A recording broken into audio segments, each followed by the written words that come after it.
Welcome to a special episode of the Reimagined Energy podcast. I'm your host, Maria McGowan, and today we're doing something a little different.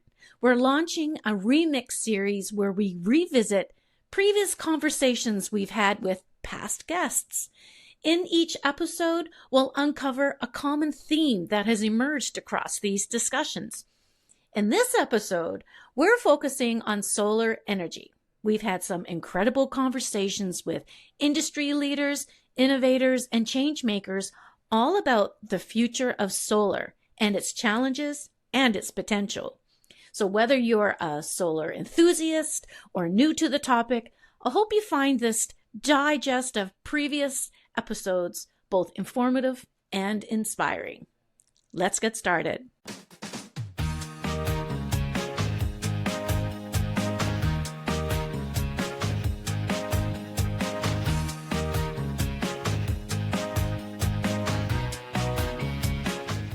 A lot of people are considering solar right now just for the energy savings, but also for the renewable energy aspect of it and carbon footprint.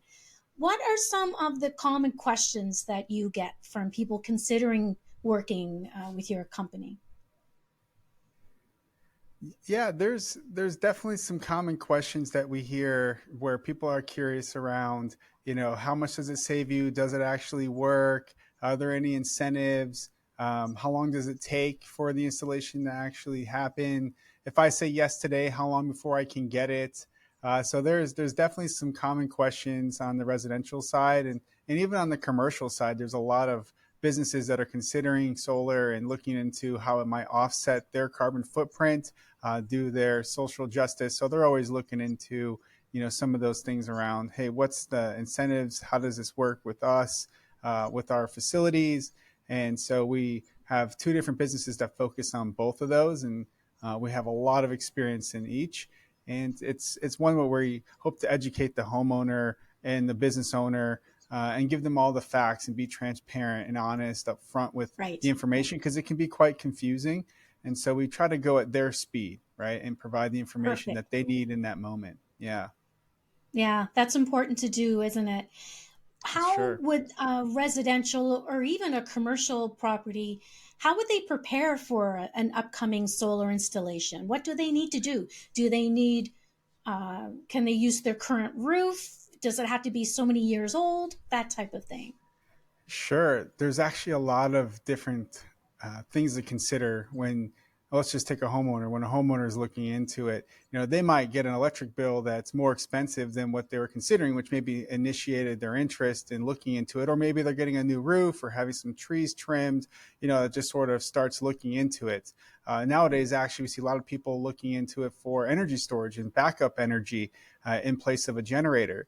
And so when you're looking at what it actually takes, you're going to consider things like sunlight hours per day. How many hours of sunlight does your roof or ground get? Is your roof in a point in its life that it maybe needs to be replaced prior to being installed with solar panels? You're also considering things like tax credits, because last year the federal tax credit was extended and it's 30% of a system's cost that a homeowner could recoup. And you may want to look into your tax appetite, perhaps speak with your CPA about that if you're considering it for tax reasons, and perhaps also just your longevity. How long do you plan on being in the home? Right. Do you plan on selling the home? Is there things that you want to do to improve the resellability of your home? So perhaps other projects, and when you're going into a buying decision like solar, you're going to want to do your research on the products that you're getting, the warranties that you're getting, and really on the installer who's putting it in, because different installation companies have different methods. And so there's some companies that are going to give you that information up front, and some of them are going to kind of string it along. So finding the right installer is going to really mean a lot to the homeowner in the long run. So what goes on behind the scenes at your company as you're preparing, let's say, for an upcoming install? I would imagine you're looking at direction, the pitch and angle of the roof, that kind of thing. Yeah, sure. So it starts with a consultation over the phone with one of our energy consultants who's going to pull up the home on satellite, take a look at the available roof or ground space, consider shading and roof space for a system. They're also going to look at the energy usage in the home and figure out, hey, based off your average power bill, here's the approximate system size you'll need, and then look for ways to make that fit. They'll also go into ways in which a homeowner might be thinking about acquiring a system, whether it's through a cash or a finance option. And, assuming these dots start to connect, then they're going to set up a time for a consultant to actually meet with them and create a custom 3D design of their home. And it'll consider a year's worth of sunlight on the home. So we get a very clear understanding up front of how much power can be produced. And we mirror that with how much power the home needs. And we figure out if it's going to meet all of their needs or a portion of their needs, and if that's going to help them hit the goals that they have. And if the customer says, yes, I want to move forward, we have a whole operations team who will handle things like interconnections with the utility company, all the paperwork to submit for approvals for that. We have engineers who will design the system so that they create the line diagram and the blueprint that can be used for a permit application.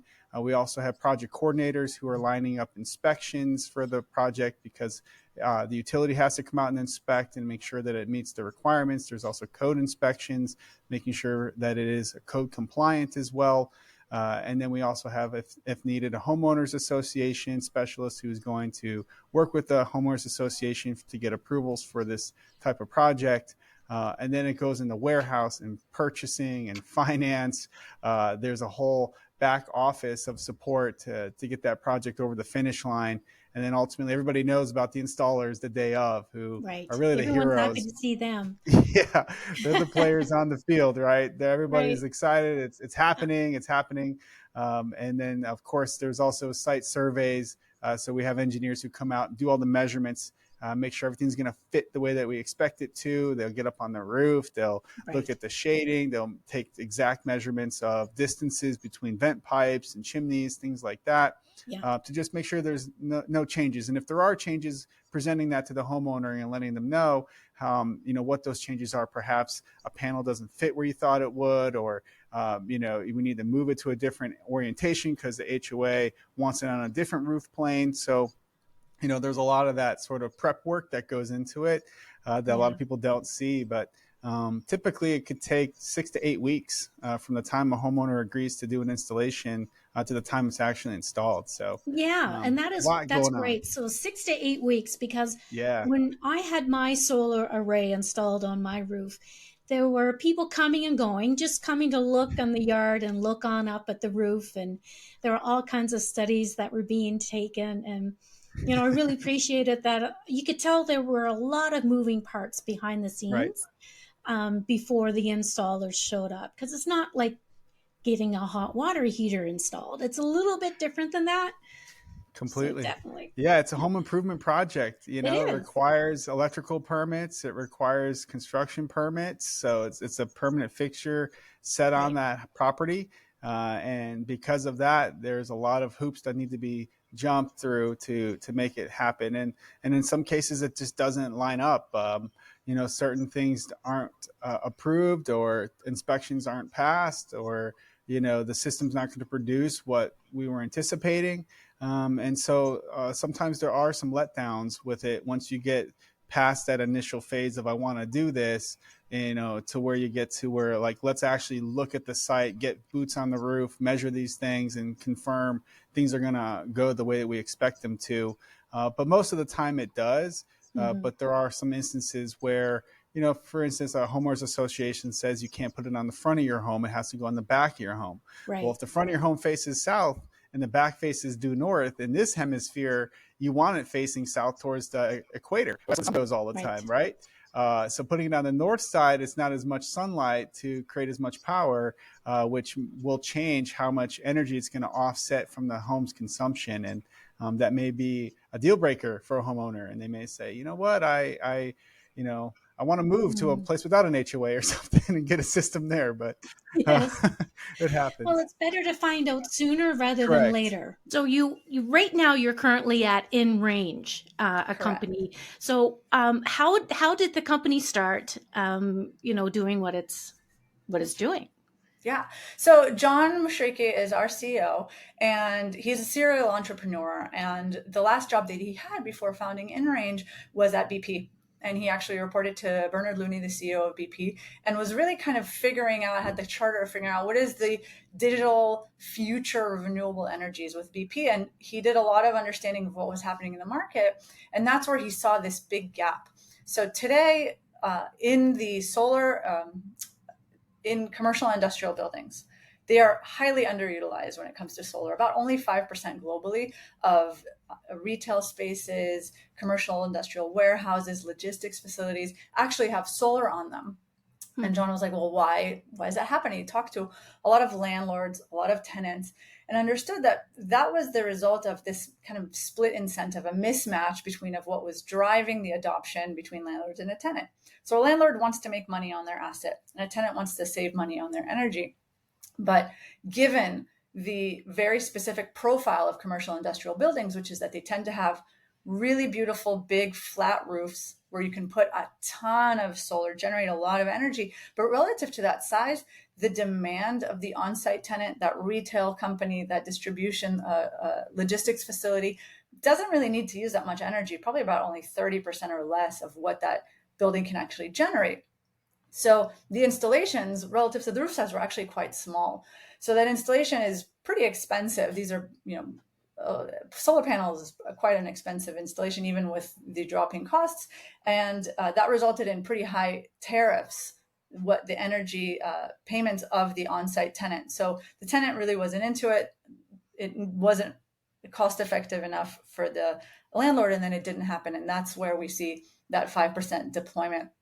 So that's what John set out to address in founding InRange. And his hypothesis was when you align those incentives, you align the landlord and what they're trying to accomplish with the tenant and the savings they're trying to get, then that unlocks this asset class. And the way that his idea to do that was make the installation really, really big and generate much more energy than you need on site. And then take that excess, that surplus generation, and sell it to a guaranteed off-taker, say to a data center that needs a lot of demand. And suddenly the financial equation shifts. Right. The costs drop per kilowatt because you're having a bigger install. So every additional kilowatt you generate costs less overall, and you're making more money. And now you can offer the on-site tenant a lower tariff and continue to make money for the landlord. And that balance has shifted. The incentives are aligned, and everybody wins. That's kind of the goal. And you install more energy, and that's how we're unlocking this asset class within InRange. Why do you focus on data centers? I mean, you have a partnership with Iron Mountain, a large data center in Europe. Can you talk a little bit about this relationship? Yeah, so data centers are super, super key. I mean, as probably many of your listeners know, the energy demands of data centers are massive and growing. More than 3% of global energy demand is data centers. And with the rise of AI, these are only growing. And a lot of data centers also have sustainability goals. They don't want to be consuming all of this dirty energy. And so the nice thing about a data center is it's almost an endless need for energy. And on the flip side, if you look at what we need to be able to make an offer to a landlord, you need an institutional grade off-taker, someone that you can tell the landlord, hey, all your excess, I'm not just tossing onto the grid. I'm not sending it to someone that's going to fold in 3 years. I'm sending it to Iron Mountain. And that kind of covenant that data center has for that energy is really respected and trusted by the landlord, and then they're willing to enter that deal because landlords are conservative kind of players, these REITs, and they're looking for that guarantee and that consistent revenue stream, and that's what these data centers can offer. So Iron Mountain have been amazing as a partner. Their director of energy and sustainability, Chris Pennington, really took a bet on us just out of the gate.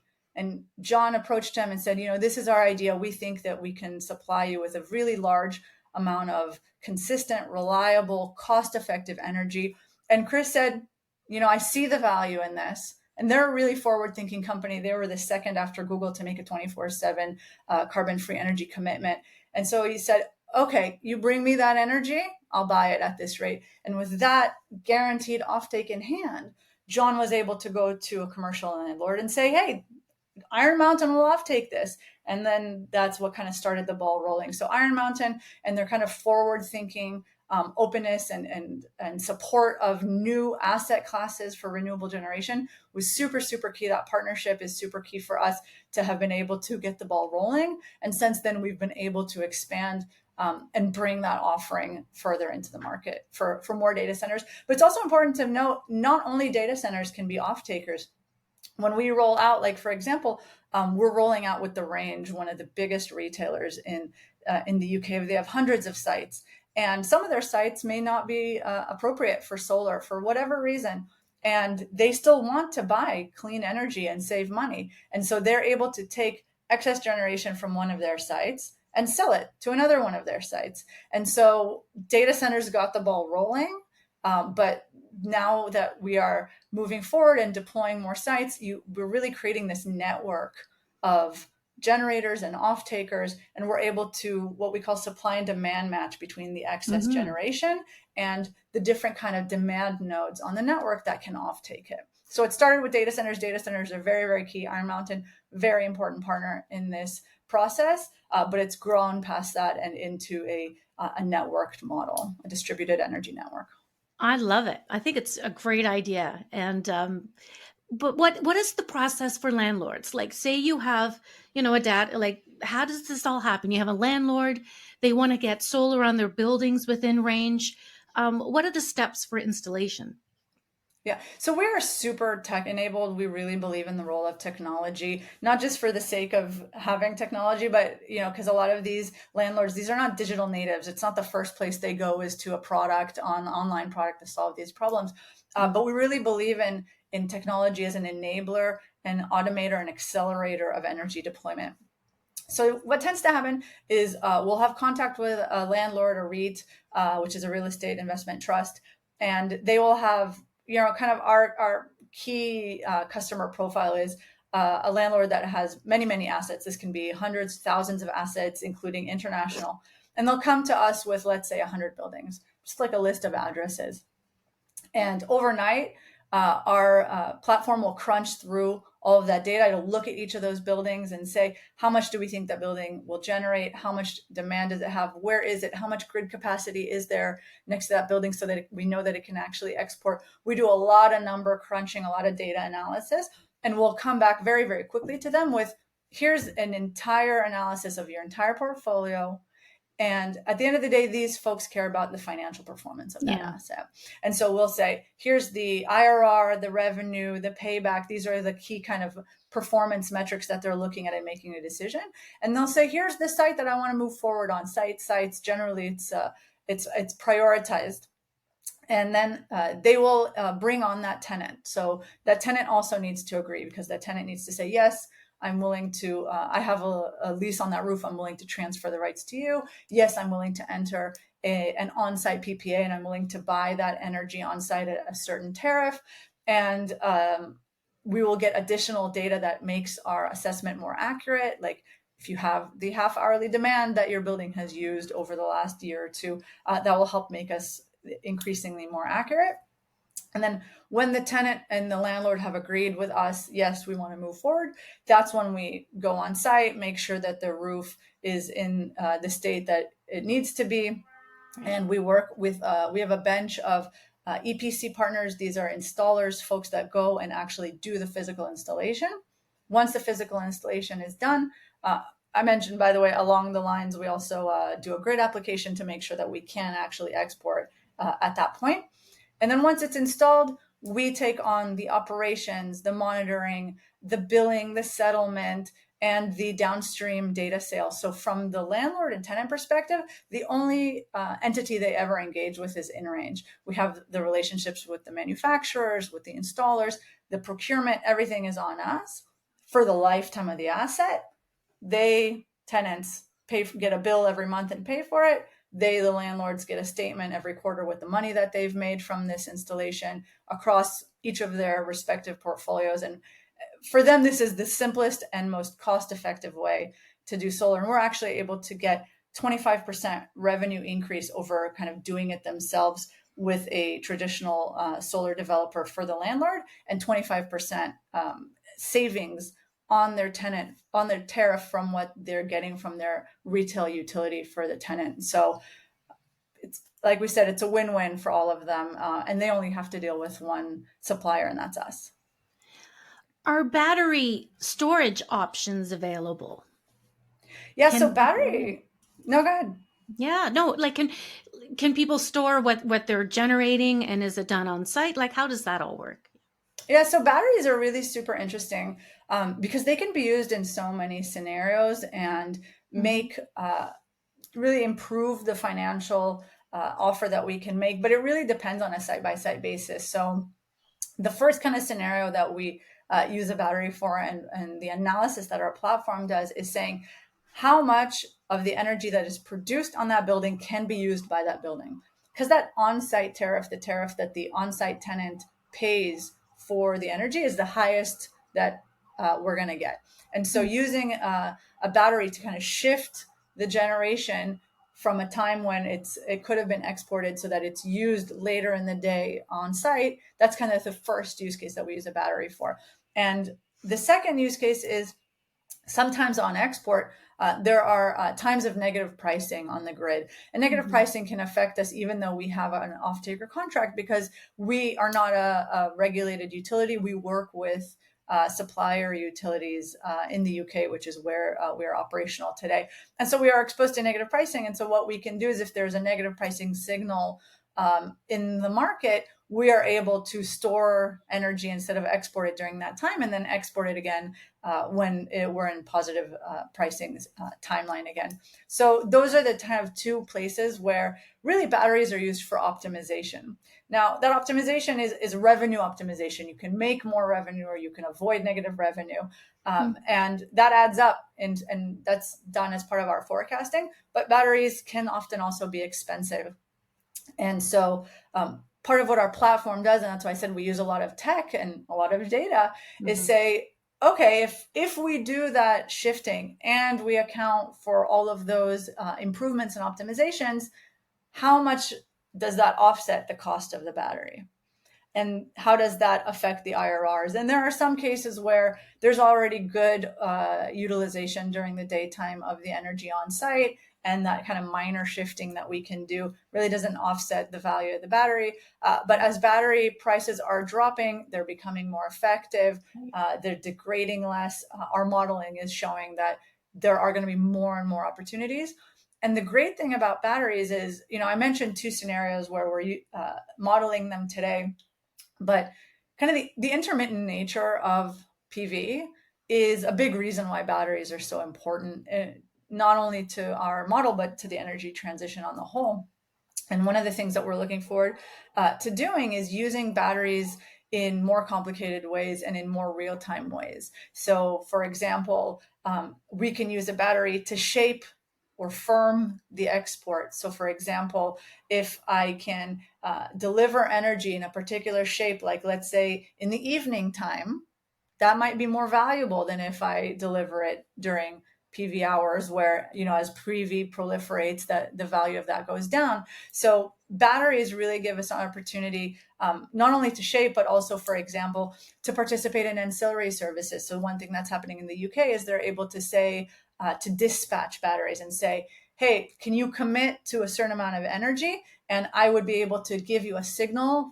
The grid would be able to give you a signal if it needs that energy at any given time, whether it's to balance the grid through the balancing mechanism, or it's part of frequency response to balance the frequency of the grid. And so there's a lot of emerging opportunities to really utilize batteries in new and valuable ways, given the intermittency of what's happening with the wind and solar on the grid, and also the need of the grid overall to balance. We're really looking forward to tapping into more of these opportunities with batteries, especially as their prices go down.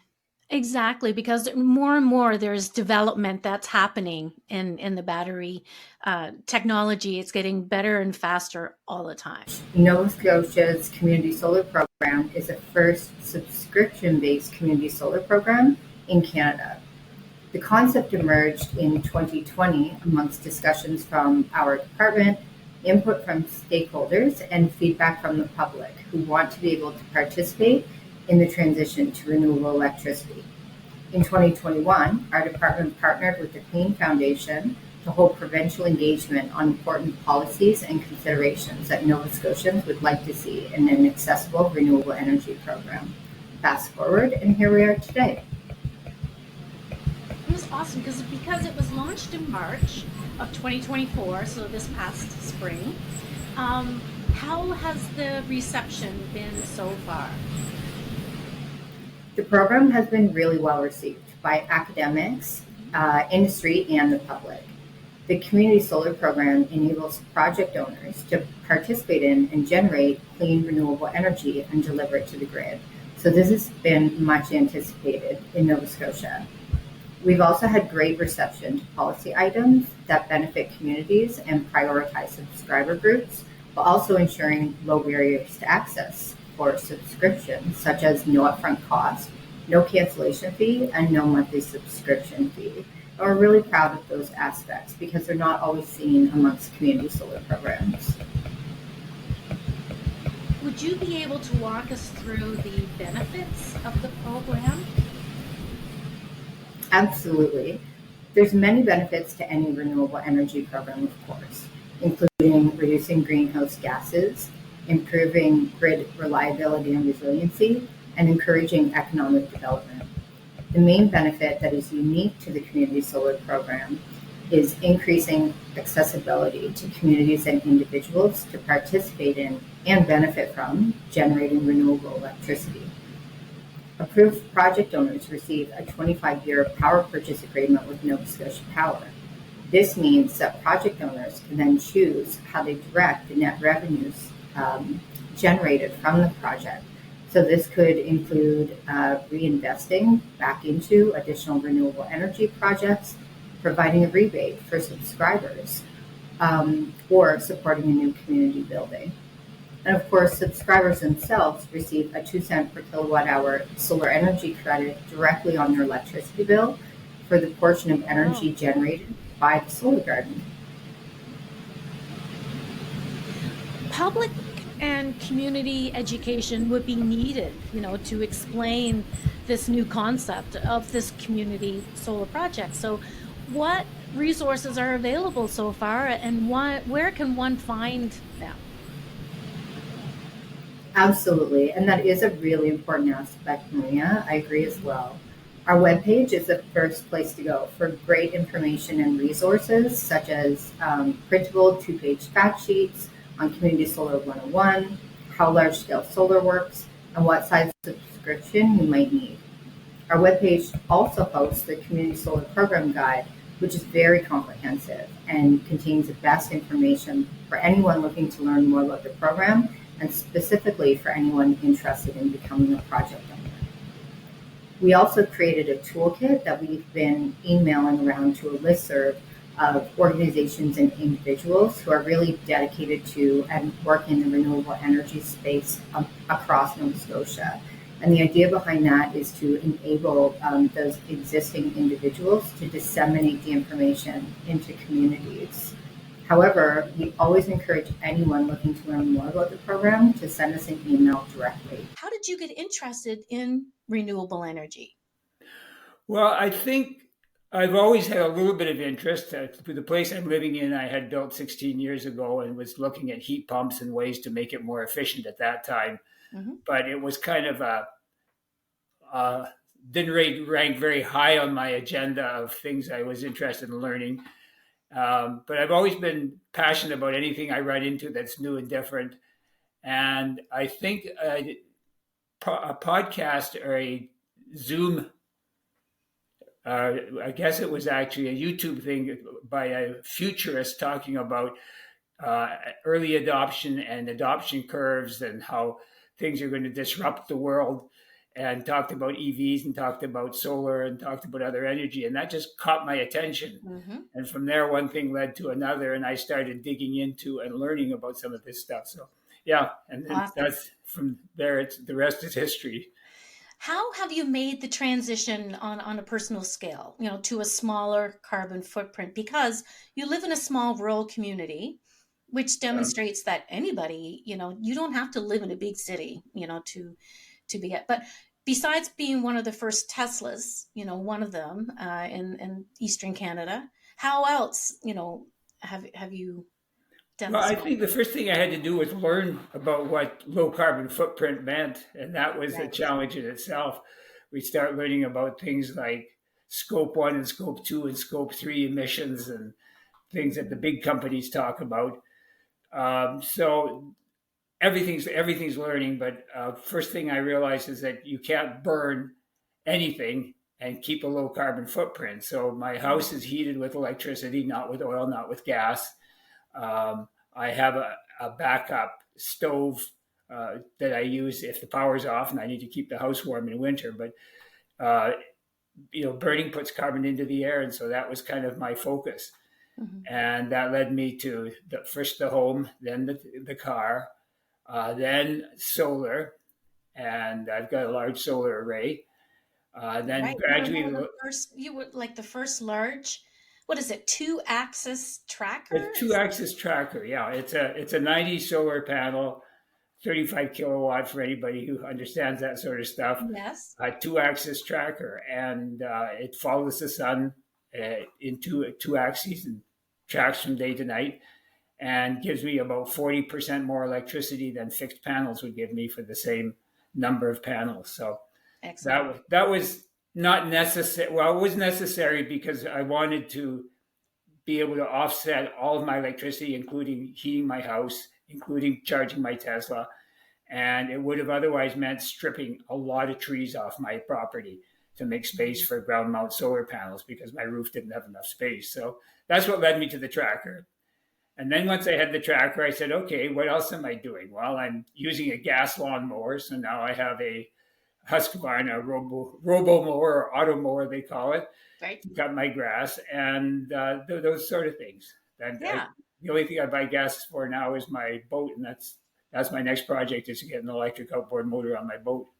Excellent. So yeah, you've got to think, where do you burn something? And wherever you burn something, and it's usually wood or oil or gas, convert it to electricity. That's really what the world is about in terms of getting to net zero. And just to explain to people who may not be aware, what is a 2-axis tracker? You were saying a 2-axis tracker means that when the sun comes up, it tilts, say east to west. It'll point to the east wherever the sun is, and it'll tilt at an angle towards the sky where the sun is. And then as the sun moves it up and overhead and down to the west, it follows in one axis, a horizontal axis. It rotates to face the sun as it goes through south to southwest to west. And in the other axis, it tilts higher in the sky and then lower in the sky to follow it. So those are the two axes.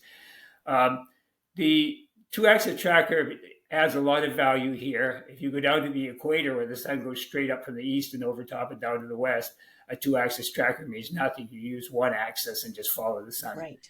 So the farther north you are, the more advantage it has. And these devices have a lot of value when you get up into the Arctic. It's kind of like a sunflower, I guess. They kind of, focus at the sun. And that's a very good analogy. That's exactly right. Except their evolution has taught them to do it without mechanics and hydraulics and so on. But yeah, that's a very good analogy. What is your driving force behind becoming an energy advocate? Are you part of different boards or committees to help spread the word in many ways? Well, driving force is probably just a personal passion for doing it. And it leads me to be involved in different groups and different boards. I'm part of the board of the Electric Vehicle Association, EVAC. Mm-hmm. And I'm working with a consultant on a pro bono basis so far that's looking at chargers in condos, because that's in multi-unit residentials, that's a very big problem. And there's some amazingly good solutions, it turns out, but people haven't got very far in getting their heads around them yet. So I know when I started out getting involved with solar and so on, I thought, and condos are somebody else's problem because I live out in a rural area where we don't have condos.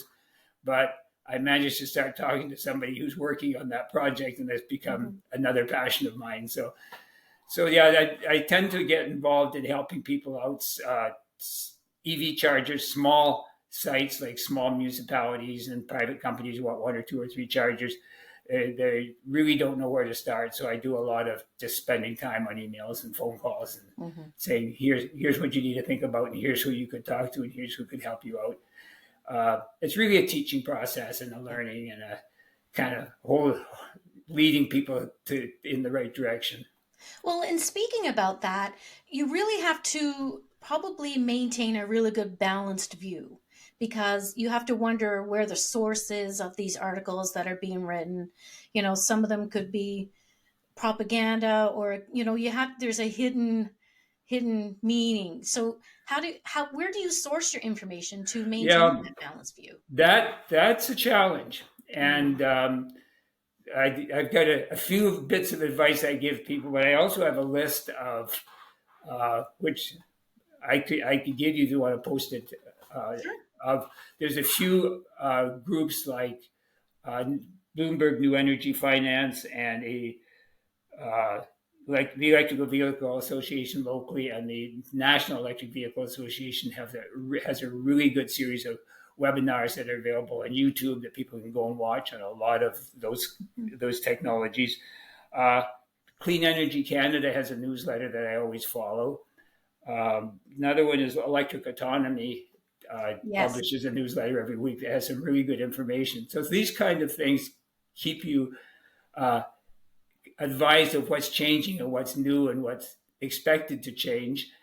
When you start hearing conflicting stories, and I probably don't need to get into great specifics, but hydrogen is one where people have a lot of disagreement on hydrogen, and it's mandatory and it's going to be part of the world, but never in transport. And so there's people who are very wise and knowledgeable on that. People like Michael Liebreich, who created New Energy Finance and then sold it. He's living in England. A fellow named, is it Michael Bernard, a chemist who actually lives in Vancouver, who talks about a lot of this stuff and about pipelines, which are high voltage transmission lines that connect electricity grids around the world, which is a new growing technology. There's a few gurus that you can follow, and they will give you a lot of good ideas. And then I think the final answer is, when you hear something that seems to conflict with other things, dig farther, look at where the money's coming from, look at who they're representing, and look at why they're in conflict with everybody else. That's a wrap for today's special episode of the Reimagined Energy podcast. I hope this look back at our solar energy conversations has sparked some new ideas and insights for you. If you enjoyed this episode, be sure to watch the full conversations with our amazing guests on our website at reimaginedenergy.com. And if you're as excited about the future of solar as we are, don't forget to subscribe or share this episode with your network, and stay tuned for more episodes in our Remixed series that's sponsored by the Government of Nova Scotia. Thanks for listening, and we'll catch you next time as we continue to explore the future of energy.